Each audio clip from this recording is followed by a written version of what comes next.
আসসালামু আলাইকুম। ক্লাস 7 দেখো, আমি তোমাদের গতদিনের ক্লাসে পাল বংশ সম্পর্কে আলোচনা করছিলাম, তাই তো? তো সেখানে আমরা পাল বংশের যাদের সম্পর্কে জেনেছিলাম, একজন হচ্ছেন গোপাল।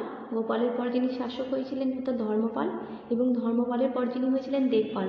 এতদূর অবধি আমরা সেদিনকে জেনেছিলাম, তাই তো, গতদিনের ক্লাসে, তাই না? তো আজ আমরা এর পরের শাসকদের সম্পর্কে জানব, ঠিক আছে? দেখো, বোর্ডের দিকে তাকাও, দেখো আমি লিখেছি, যদিও এই ছকটা তোমাদেরকে আমি আগেই করে দিয়েছিলাম, তাও আমি দেখো আরেকবার এখানে লিখেছি। এই ধর্মপালের পর যিনি শাসক হয়েছিলেন তিনি দেবপাল। তা দেবপাল অবধি গতদিনের ক্লাসে আলোচনা হয়েছিল, তাই তো? তো দেবপালের পর যারা শাসক হয়েছিলেন তাদের নাম দেখো, এখানে দেওয়া আছে।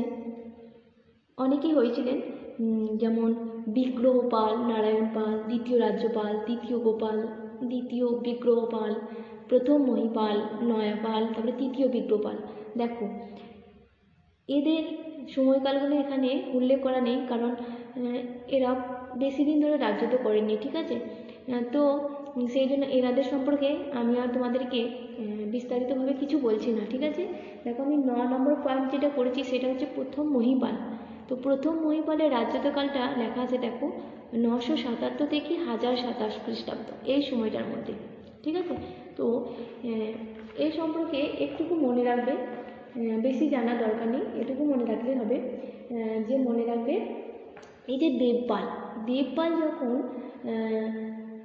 শাসন করছিলেন তখন আমরা জেনেছিলাম যে দেবপালের শাসনকালে কি হয়েছিল বলো তো? বাংলা তোমার চরম উন্নতির শিখরে পৌঁছে গেছিল, তাই না? তো তার রাজত্বকালেই তো আমরা দেখেছিলাম যে পাল সাম্রাজ্য সর্বাপেক্ষা বিস্তৃত হয়েছিল, তাই না? বুঝতে পারলে? সেই জন্য বিখ্যাত ঐতিহাসিক ডক্টর রমেশচন্দ্র মজুমদার তিনি বলেছেন যে দেবপালের রাজত্বকালে বাংলার ইতিহাস সর্বাপেক্ষা মহান যুগ, তাই না? তো এই দেবপালের পরে বাংলা তথা এই পালদের ক্ষমতা আস্তে আস্তে কমতে শুরু করে, বুঝতে পারলে? তো এর কারণ কী ছিল না, পালদের নিজেদের মধ্যে গোলমাল, মানে নিজেদের মধ্যে তারা ঝগড়া ঝামেলা জড়িয়ে পড়তো, অন্তদ্বন্দ্ব লেগে থাকতো, বুঝতে পেরেছো? সেই জন্য বলছে যে নিজেদের মধ্যে গোলমাল। তাছাড়াও যে দাক্ষিণাত্যের যে রাষ্ট্রকূট, পশ্চিম ভারতের যে প্রতিহার, গুজর প্রতিহার যে বংশ, তারপরে উড়িষ্যার শাসকরা এই নবম শতকে বাংলা এবং বিহারের অনেক এলাকা জয় করে নিয়েছিল, বুঝতে পারলে? যার ফলে বাংলায় পালদের অস্তিত্ব বিপন্ন হয়ে পড়ে এবং তাদের যে রাজ্য সেটা মগধ অঞ্চলে সীমাবদ্ধ হয়ে যায়, ঠিক আছে? তো দেখো, সেই জন্য এই যে দেবপালের পর যারা রাজত্ব করছে, মানে বিগ্রহপাল, নারায়ণ পাল, দ্বিতীয় রাজ্যপাল, দ্বিতীয় গোপাল, দ্বিতীয় মহিপাল, এই সমস্ত শাসকদের সময়ে এই ঘটনাগুলো ঘটতে শুরু করেছিল। এই তোমার বাংলায় পালদের অস্তিত্ব বিপন্ন হয়ে পড়েছিল, কারণ তারা নিজেদের মধ্যে গণ্ডগোলে জড়িয়ে পড়তেন বেশিরভাগই সময়, বুঝতে পেরেছ? তো তারপরে এই যে এক একটা এলাকা নিজেদের মতো করে জয় করে নিয়েছিল, তো সেইখানেতে এই বাংলা শাসকরা যেহেতু নিজেদের মধ্যে অন্তদ্বন্দ্বে জড়িয়ে পড়তো, তো সেই জন্য তারা কোনোরূপভাবে তাদের সাম্রাজ্যকে বিস্তার ঘটাতে পারেনি, বুঝতে পেরেছ? কারণ তারা নিজেদের মধ্যে দুর্বল হয়ে পড়ায় তাদের মধ্যে যে ঐক্য সেটা বিনষ্ট হয়ে গিয়েছিল, বুঝতে পেরেছ? যার ফলে তাদের রাজ্য জয় করা সম্ভব হয়নি এবং তাদের যে নিজেদের এলাকা সেটা বিস্তৃত করাও সম্ভব হয়নি, বুঝতে পারলে? তো এরপরে দেখো যে আসছে, তিনি হচ্ছেন প্রথম মহিপাল। এই প্রথম মহিপাল তিনি রাজত্ব করছেন 977 থেকে 1027 খ্রিস্টাব্দ। তো এই সময়ে আমরা দেখতে পাই যে পাল শাসনের যে পূর্ব গৌরব, মানে আগে যেরকম ছিল, ঠিক আছে, তো সেই পূর্ব যে গৌরব সেটাকে ফিরিয়ে আনার তিনি আপ্রাণ চেষ্টা করেছিলেন, ঠিক আছে? তো এটুকু মনে রাখবে, বুঝতে পারলে? তো আমরা এখানে যার সম্পর্কে জানবো সেটা হচ্ছে দ্বিতীয় মহিপাল, বুঝতে পারলে? খুব ইম্পর্টেন্ট, এই দ্বিতীয় মহিপালের সঙ্গে যেহেতু কৈবর্ত বিদ্রোহ জড়িয়ে আছে, তো এটা খুবই ইম্পর্টেন্ট, বুঝতে পারলে? এই কৈবর্ত বিদ্রোহ সম্পর্কে তোমাদেরকে জানতে হবে, আর কৈবর্ত বিদ্রোহকে জানতে গেলে তোমাদেরকে দ্বিতীয় মহিপালকে পড়তে হবে, বুঝতে পেরেছ? তো দেখো, এই যে দ্বিতীয় মহিপালের রাজত্বকাল হচ্ছে তোমার দ্বিতীয় মহিপালের রাজত্বকাল হচ্ছে 1070 থেকে 1071 খ্রিস্টাব্দ। বোর্ডের দিকে তাকাও, দেখো আমি লিখেছি, বুঝতে পারবে। বুঝতে পারলে? এই সময়টার মধ্যে তিনি রাজত্ব করেছিলেন। দেখো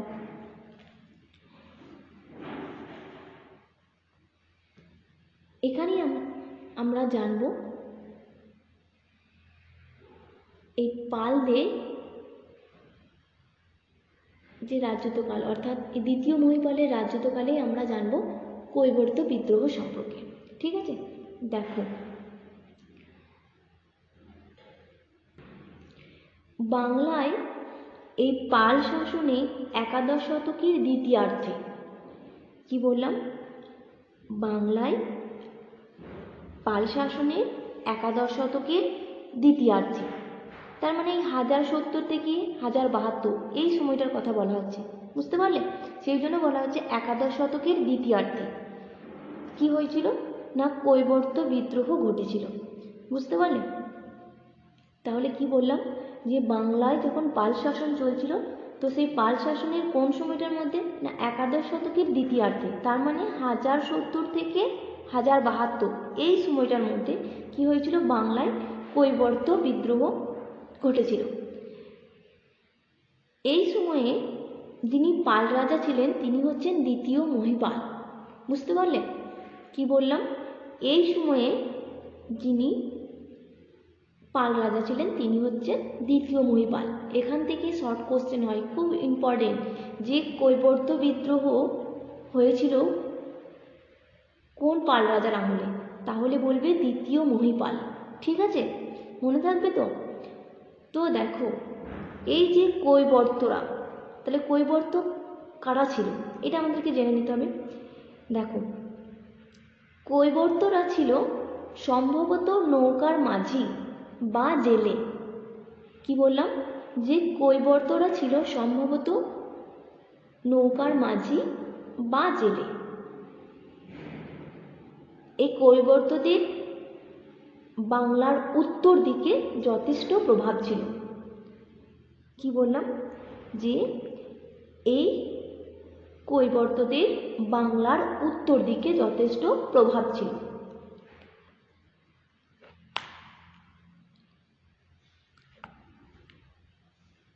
এই পাল রাজা দ্বিতীয় মহিপালের রাজত্বকালে, তার মানে এই 1070 থেকে 1071 কাল যে রাজত্ব করছেন, তাহলে এই সময়টার মধ্যে। আর তো এই তোমার বিদ্রোহটা চলেছিল 1070 থেকে 1072, এটা মনে রাখবে। ঠিক আছে, কারণ দ্বিতীয় মহিপালের পর যিনি আসছেন তিনি হচ্ছেন রামপাল। রামপালের সময়েও কিন্তু শেষের দিকেও এই মানে কৈবর্ত বিদ্রোহটা তোমার চলছে। বুঝতে পেরেছ? কারণ যেহেতু দেখো এই কৈবর্ত বিদ্রোহের সময় হচ্ছে 1070 থেকে 1072। বুঝতে পারলে? আর এই তোমার দ্বিতীয় মহিপাল রাজত্ব করছেন 1070 থেকে 1071, আর 1 বছর। তো এরপরে যিনি শাসক হচ্ছেন রামপাল, তো রামপালের সময় সেই জন্য এটা চলছে। ঠিক আছে, রামপালের সময় শেষ হচ্ছে।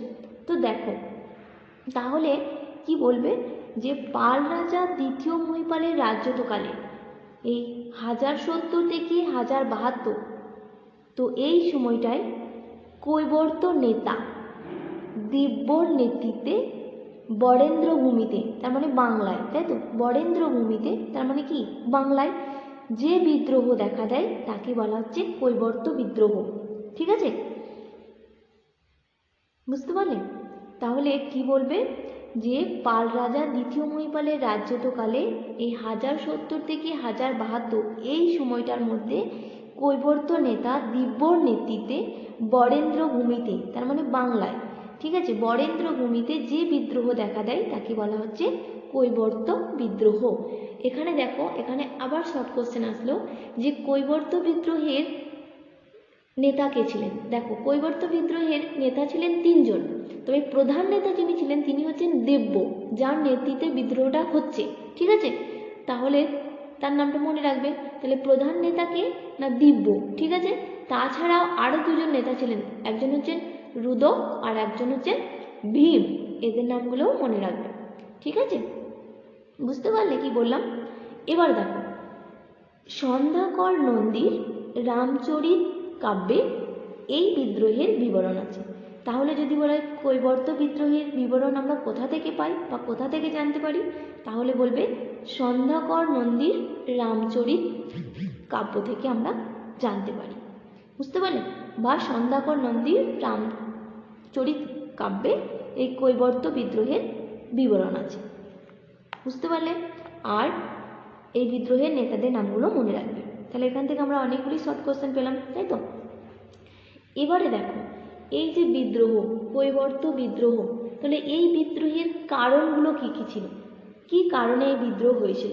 ঠিক আছে, দেখো এই কৈবর্ত বিদ্রোহের কারণ সম্পর্কে নানা রকম কথার প্রচলন আছে।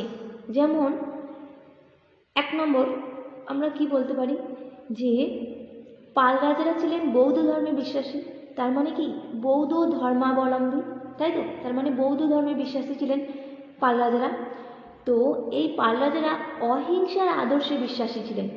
অহিংসা মানে কি বলতো, যেখানে কোনো রকম হিংসা পরায়ণতা থাকবে না, যেখানে হত্যা লীলা চলবে না, তাই না? সব কিছু শান্তির উপায়ে হবে। বুঝতে পেরেছ? তো সেই জন্য পাল রাজারা যেহেতু বৌদ্ধ ধর্মাবলম্বী ছিলেন এবং তারা অহিংসার আদর্শে বিশ্বাসী ছিলেন, সেই জন্য তারা মাছ ধরা নিষিদ্ধ করেছিলেন। দেখো, কৈবর্তরা যেহেতু নৌকার মাঝি বা জেলে ছিল, সেই জন্য তাদের প্রধান জীবিকা ছিল কি বলতো, মাছ ধরা, তাই না?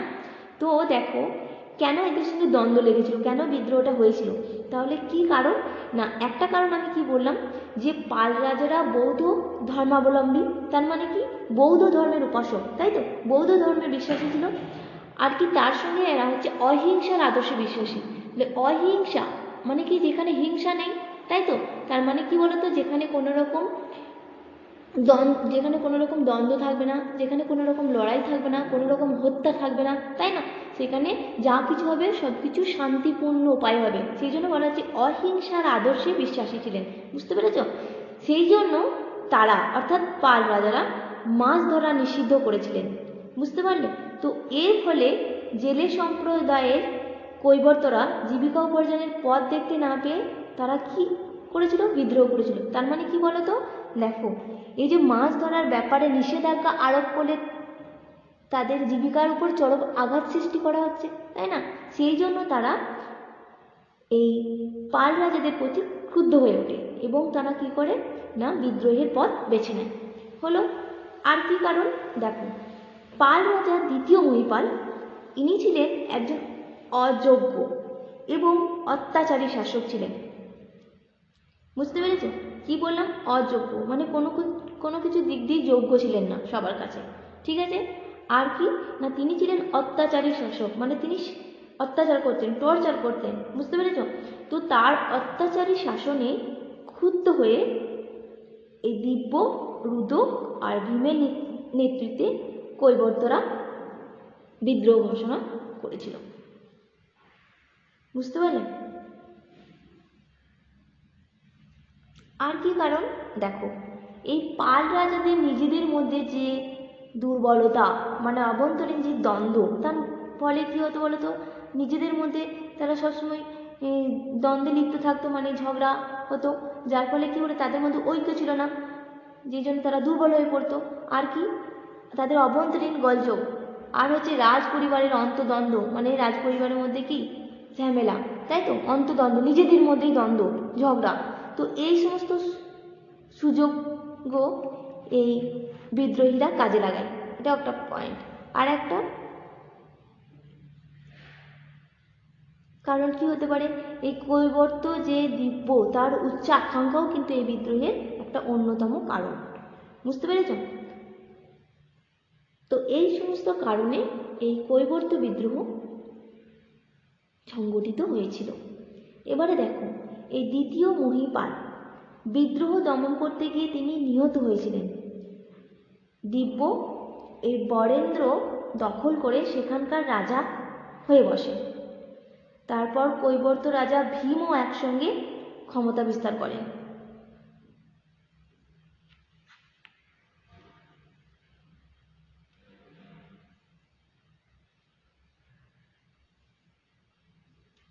দেখো তাহলে কি বললাম, এই দ্বিতীয় মহিপাল বিদ্রোহ দমন করতে গিয়ে তিনি নিহত হয়ে পড়েন।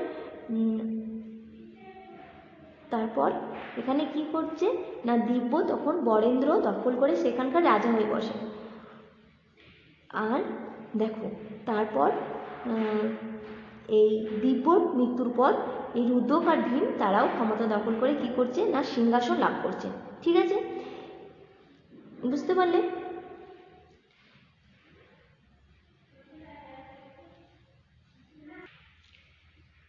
দেখো এরপর রামপাল এই সময়ে, এই যখন রুদ্রক এবং ভীম সিংহাসন লাভ করছেন, তো এই সময় পাল রাজাদের যে শাসন সেটা উত্তর বিহার আর উত্তর পশ্চিম বাংলায় সীমাবদ্ধ হয়ে পড়ে। এবার রামপাল বাংলা এবং বিহারের বিভিন্ন সীমান্ত নায়কদের নিয়ে ভীমকে পরাজিত ও হত্যা করেন। তারপরে এরপর রামপাল আসছেন, তাই তো? এবং রামপালের সময় আমরা দেখতে পাচ্ছি যে উত্তর বিহার এবং উত্তর পশ্চিম বাংলায় সীমাবদ্ধ হয়ে পড়ছে পাল রাজাদের শাসন। ঠিক আছে, আর রামপালের রাজত্বকালটা মনে রাখবে 1072 থেকে 1126। ঠিক আছে, তো এই সময়ে রামপাল কি করছে না, বাংলা এবং বিহারের বিভিন্ন সামন্ত নায়কদেরকে নিয়ে অর্থাৎ তাদের সাহায্য নিয়ে ভীমকে পরাজিত এবং হত্যা করেন। বুঝতে পারলেন? তো এইখানেতে আমরা দেখতে পাচ্ছি যে মহিপালের ভাই অর্থাৎ রামপাল তিনি বরেন্দ্র উদ্ধারের চেষ্টা করেছিলেন। বুঝতে পারলেন?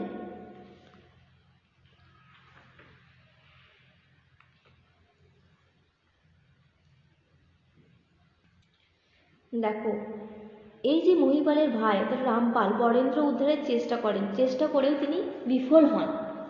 তার কারণ হচ্ছে কি বলতো? দেখো কৈবর্ত নেতা এই দিব্য, রুদ্রক আর ভীমের শাসনের ফলে এই পাল রাজাদের যে শাসন সেটা আমি একটু আগেই বললাম যে উত্তর ভারত এবং উত্তর পশ্চিম বাংলায় সীমাবদ্ধ হয়ে পড়েছিল।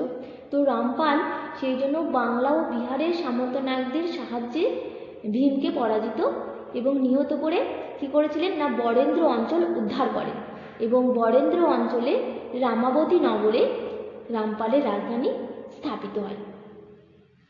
বুঝতে পারলেন?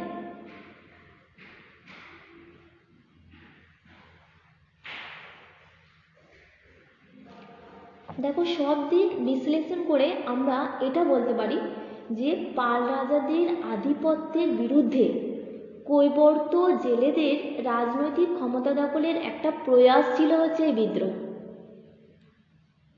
আবার অন্যদিকে আমরা অন্যভাবে যদি বলি তাহলে অন্যভাবে আমরা এটাও বলতে পারি যে কৈবর্ত নামে একটি প্রভাবশালী গোষ্ঠীর জীবন ধারণের পথ বন্ধ করে দিলে এক প্রতিবাদী আন্দোলন রূপে কৈবর্ত বিদ্রোহের সূত্রপাত ঘটেছিল।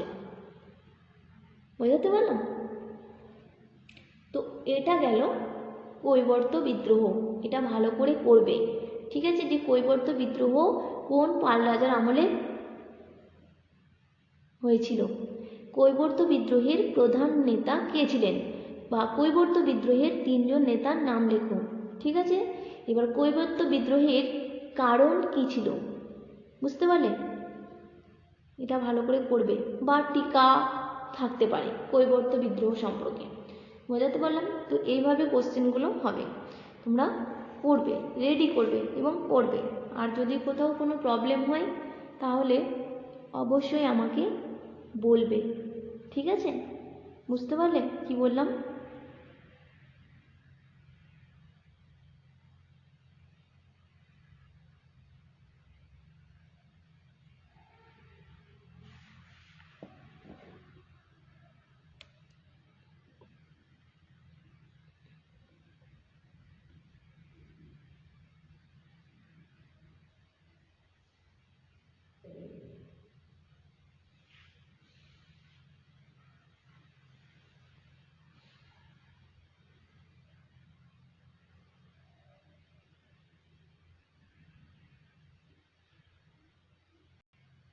তো দেখো এই কৈবর্ত বিদ্রোহের ফলে বরেন্দ্র অঞ্চল পালদের হাতের বাইরে চলে গেছিল, তাই তো? আর রামপাল তা উদ্ধার করতে সফল হন। তিনি পাল রাজাদের ক্ষমতা কিছুটা হলেও রক্ষা করতে পেরেছিলেন। এই রামপালের মৃত্যুর 50 বছরের মধ্যেই বাংলায় পাল রাজত্ব শেষ হয়ে যায়। বোঝাতে পারলাম? তো এটা গেল পাল বংশ। এরপর আমরা যাদের সম্পর্কে জানব সেটা হচ্ছে কি সেন বংশ। বাংলায় সেন বংশ। ঠিক আছে, দেখো এই সেন বংশের রাজত্বকাল শুরু করার আগে এই পাল বংশে তাহলে কি কি ঘটেছিল এটা আরেকটু বলে নিই, একবার জাস্ট রিপিট করে নিই। ঠিক আছে, তো দেখো যদি পাল বংশের সময়কাল বলা হয় তাহলে কি বলবে? পাল বংশের সময়কাল হচ্ছে 750 থেকে 1200 খ্রিস্টাব্দ। কেন 1200 খ্রিস্টাব্দ বলছি? দেখো এই রামপালের রাজত্বকাল 1126 খ্রিস্টাব্দে শেষ হয়ে যাচ্ছে। তো 1126 খ্রিস্টাব্দে প্রায় 50 বছরের মধ্যে কি হচ্ছে না এই পাল রাজবংশ শেষ হয়ে যাচ্ছে, তাই না? তো রামপালের মৃত্যুর 50 বছর চলেছিল, তো সেই জন্য এটার সময়সীমা আমরা বলবো 750 থেকে 1200 খ্রিস্টাব্দ পর্যন্ত। ঠিক আছে, বুঝতে পারলে কি বললাম? আর যদি বলে পালদের কয়েকজন উল্লেখযোগ্য শাসকের নাম তাহলে কি কি বলবে? গোপাল, ধর্মপাল, দেবপাল, প্রথম মহিপাল, দ্বিতীয় মহিপাল, রামপাল। ঠিক আছে, যদি বলা হয় যে পাল রাজাদের সময়ে কয়েকটি উল্লেখযোগ্য ঘটনা উল্লেখ করো তাহলে কি বলবে? এই যে ত্রিশক্তি সংগ্রাম, তাই না? তো সেই ত্রিশক্তি সংগ্রামে এই পাল রাজাদের অংশগ্রহণ। ঠিক আছে, আর কি না বৌদ্ধ ধর্মের পৃষ্ঠপোষকতা আমরা এই সময় লক্ষ্য করেছিলাম। আর কি ঘটেছিল না শিক্ষা, শিল্প, স্থাপত্যের বিকাশ ঘটেছিল। আর কি হয়েছিল যেটা সবচেয়ে বেশি ইম্পর্টেন্ট সেটা হচ্ছে কি কৈবর্ত বিদ্রোহ। তাহলে এটা ভালো করে মনে রাখবে, ত্রিশক্তি সংগ্রাম এই সময় হয়েছিল যেখানে আমরা পাল রাজাদের অংশগ্রহণ করতে দেখছি। আর কৈবর্ত বিদ্রোহ পাল রাজাদের রাজত্বকালেই ঘটেছিল। ঠিক আছে, আর তার পাশাপাশি যেগুলো বললাম বৌদ্ধ ধর্মের পৃষ্ঠপোষণ, আর একটা হচ্ছে শিক্ষা, শিল্প, স্থাপত্যের বিকাশও আমরা এই সময়ে লক্ষ্য করি। ঠিক আছে, তো এইগুলো মনে রাখবে, বুঝতে পারলে? আর এটা যদি একটা ছকের মাধ্যমে করে নিতে পারো তাহলে খুব ভালো হয়। প্রথমে রাজবংশ লিখবে, নিয়ে লিখবে পাল বংশ। ঠিক আছে, সময়কাল লিখবে, দিয়ে কতটা সময় সেটা 750 থেকে 1200 খ্রিস্টাব্দ। ঠিক আছে, তারপরে কয়েকজন উল্লেখযোগ্য শাসক লিখলে, সেখানেতে লিখবে যাদের নাম বললাম আমি। হ্যাঁ, গোপাল, ধর্মপাল, দেবপাল, প্রথম মহিপাল, দ্বিতীয় মহিপাল, রামপাল। ঠিক আছে, আরও অনেকে আছে। ঠিক আছে, তারপর উল্লেখযোগ্য ঘটনা যেগুলো ঘটেছিল যেমন ত্রিশক্তি সংগ্রাম, তাই তো বৌদ্ধ ধর্মের পৃষ্ঠপোষকতা এই সময় লক্ষ্য করতে পারি। তারপরে হচ্ছে শিল্প, শিক্ষা, স্থাপত্যের বিকাশ এই সময়, কৈবর্ত বিদ্রোহ এই সময় ঘটেছিল, তাই না? এগুলো উল্লেখযোগ্য ঘটনা। বুঝতে পারলাম? বুঝতে পারলে কি বললাম?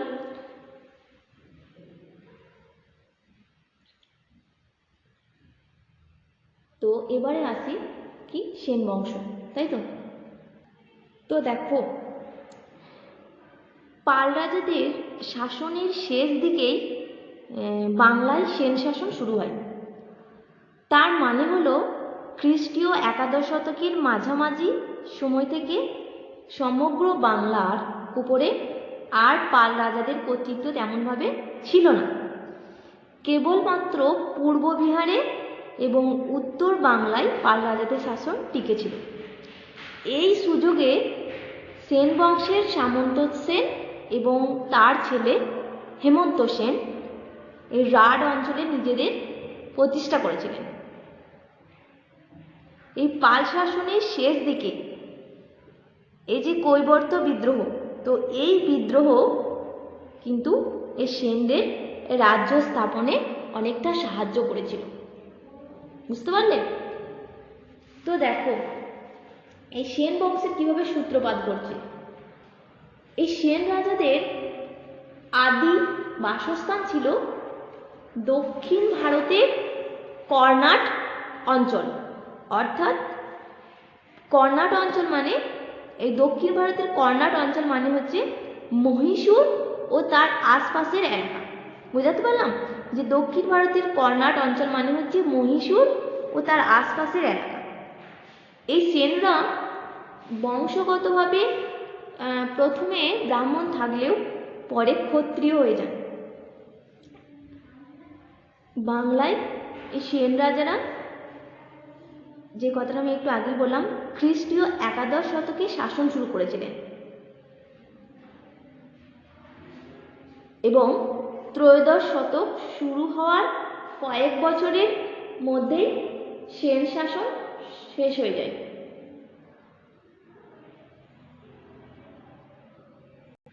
তো বোর্ডের দিকে তাকাও, দেখো আমি একটা ছক করে দিয়েছি। এনারা সবাই হচ্ছেন সেন বংশের শাসক। এনাদের সম্পর্কে আমি তোমাদেরকে আলোচনা করব। যেমনভাবে আমি পাল বংশের শাসকদের আলোচনা করেছি, ঠিক সেমভাবে এই সেন বংশের শাসকদেরও আলোচনা করব। দেখো প্রথমে সামন্ত সেন, তারপরে হেমন্ত সেন, তারপর বিজয় সেন, তারপর বল্লাল সেন, তারপর লক্ষণ সেন, তারপরে আবার দুই ছেলে দেখো বিশ্বরূপ সেন, কেশব সেন। বিশ্বরূপ সেনের দুই ছেলে সূর্য সেন আর পুরুষোত্তম সেন। ঠিক আছে, তো দেখো যাদের রাজত্বকাল সেন বংশে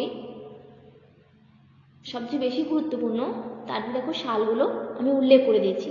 যেমন বিজয় সেন 1096 থেকে 1159 খ্রিস্টাব্দ, আর বল্লাল সেন হচ্ছে 1159 থেকে 1179 খ্রিস্টাব্দ। ঠিক আছে, আর লক্ষ্মণ সেন হচ্ছে 1179 থেকে 1204 ও 5 খ্রিস্টাব্দ। এটা মতান্তর আছে, ঠিক আছে, যাই হোক। তো এদের সম্পর্কে আমরা বিস্তারিতভাবে জানব, বাকিদের সম্পর্কে জানবো কিন্তু এদের সম্পর্কে আমরা বিস্তারিতভাবে জানব। ঠিক আছে,